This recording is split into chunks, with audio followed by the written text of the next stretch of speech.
Assalamu alaikum to you all. And I'm seeing so many faces that we journeyed here together. And on the campaign trail, I was very clear that you were going to see Muslims in my administration and that I was not going to disappear. I had the opportunity over the last Ramadan period to visit many of your mosques and celebrate. Brother Bahi organized for us for the first time visiting a mosque in all the boroughs in the city and to pray with you and to worship with you and just to fellowship with you. When you look at this administration, you have to see the role that my Muslim brothers and sisters played. In general, all the various groups in this city was extremely significant during this race.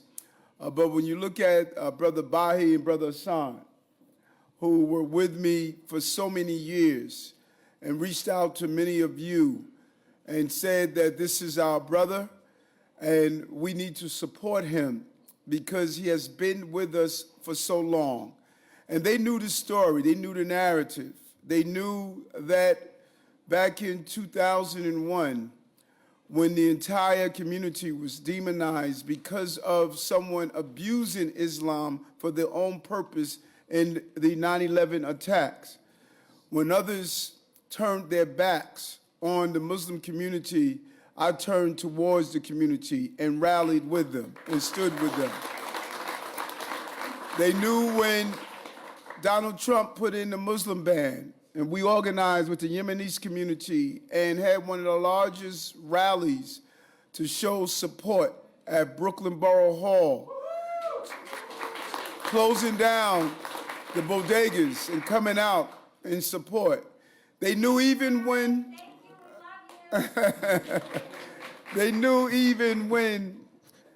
Greg Ball, go look him up, a senator in the state Senate, attempted to desecrate the Quran on the floor of the Senate, and I told him if he did, I would knock him out right on the floor to say it won't happen.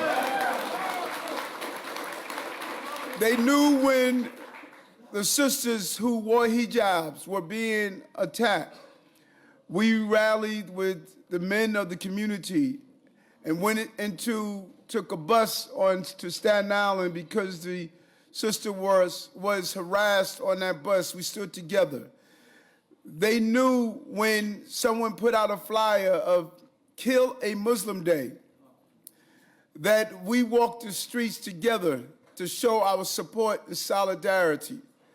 They know that I am not a new friend.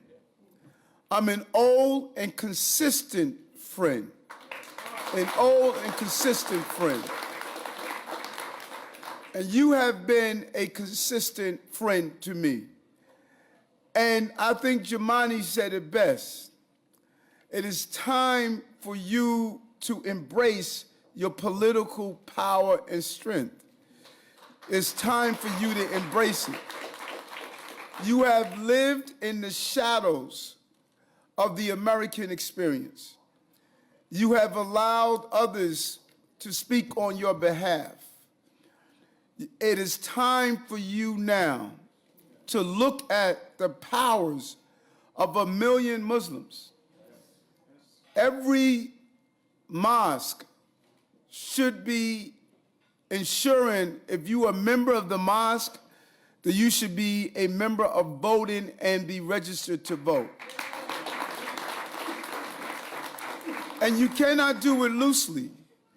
Every bodega should have voter registration forms. Every mosque and imam should be talking about the power and leading up to the connectivity of the vote. Why is that important? We were in the Bronx worshiping, and the imam stopped me after the service and stated for years they wanted to get the right for a sewer system so that they can worship in their mosque. And every time they tried, they were unable to do so because they were falling on deaf ears. When I went back to the office, within minutes, not days, not weeks, not in years, within minutes, he had the authorization to do what he needed to build out his sewer system. And the reason that happened is because he had a mayor that he called me on my cell phone, and we spoke directly to resolve the issue. That is what happens when you put your person in office, and your vote is too powerful for you to continue not to energize and mobilize that vote to deal with the issues that impact you. It was you that said to me, you wanted halal food in school. You got halal food in school. It was you that told me that you wanted a place for your children to be able to have prayer.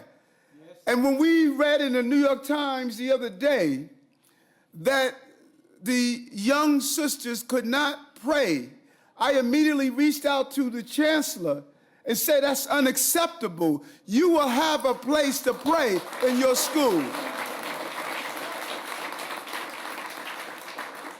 When those same young sisters stated that they cannot swim separately because they're uncomfortable to swim with the male students, they were told it was not possible.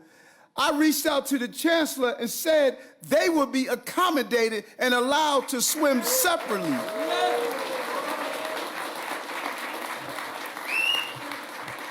Because I follow the law, but I make the policy. And if the policy has been keeping you out, we are going to make sure the policy now bring you in. But we are able to do that because of your vote. If you are not using your vote, then you're going to always have people tell you what can't be done instead of people saying to the city, let's get it done. That's why your vote is important. If you did not vote and have a mayor in place that know you, your young children will not be able to pray as they want inside a school building. Your young children will not be able to have separate ways to swim to represent your religion. Your young children will not have the halal food that you fought for. You will not have the things you asked for if you stay in the shadows of political power. You must now come in the sunlight of political power, and you have to do it by registering to vote. Register to vote. And as I've been saying, as I conclude, and I want to thank both Balo and my brother George. I don't know if George Holtz is here from Emblem Health, who, George, come up here, George. This brother is constantly supporting initiatives. He does it so often. Thank you so much, brother. Good to see you. But I say this over and over again. We are at an important place, and if you heard me during Ramadan, I'll say it again.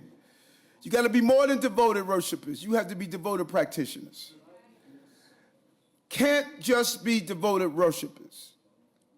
Allah, I don't want you just to come and pray and then go out into our communities and see hell.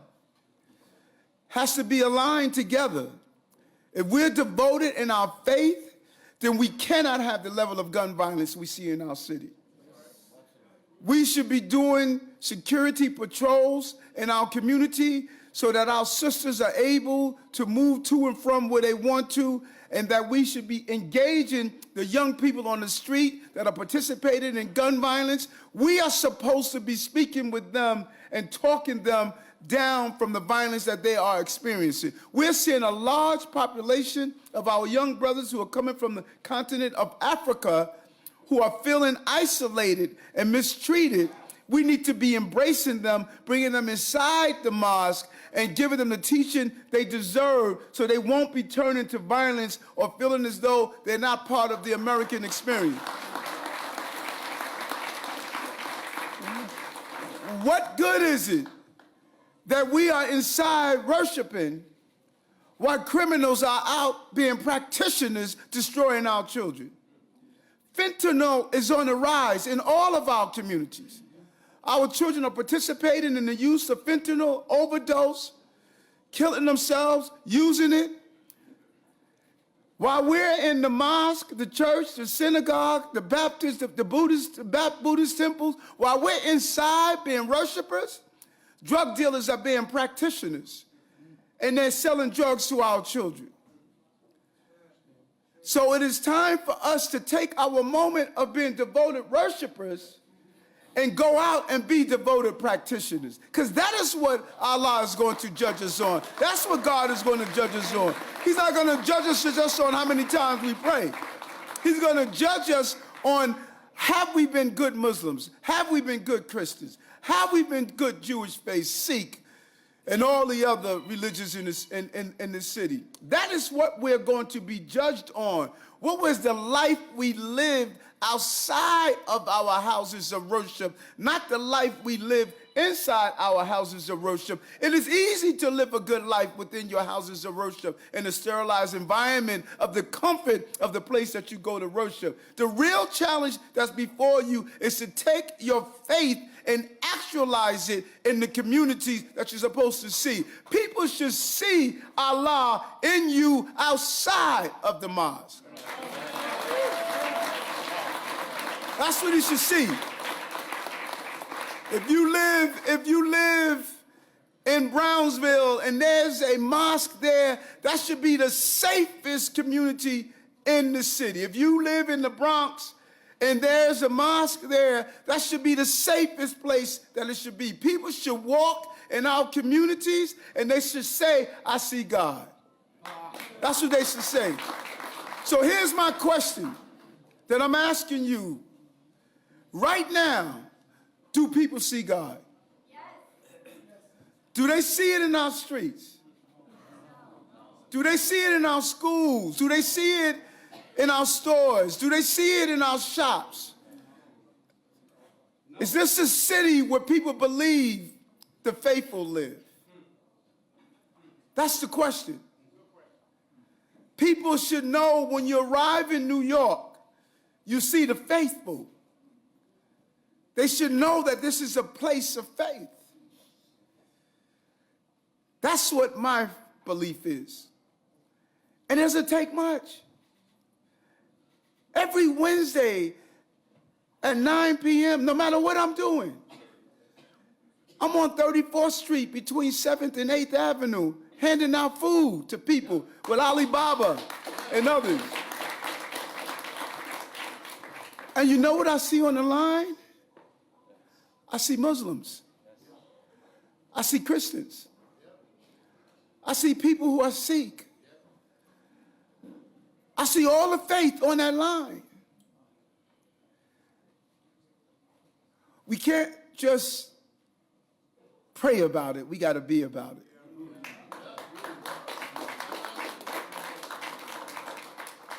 And so during this Eid, let's renew our faith. Let's take our faith to another level. And I want to be clear. I can't speak on who else used to be in this house called Gracie Mansion. But I can tell you this. The mayor of this city is a mayor that believes in God. It's a mayor of faith.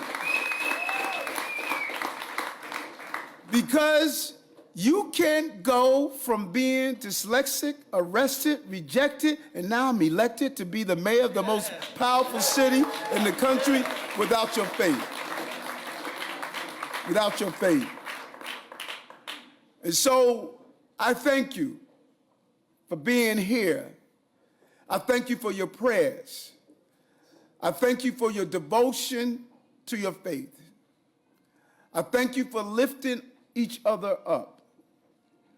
And I'm thanking you for the city we are going to build together. I leave you in the same way that I greeted you. Let peace be upon you. Thank you so much.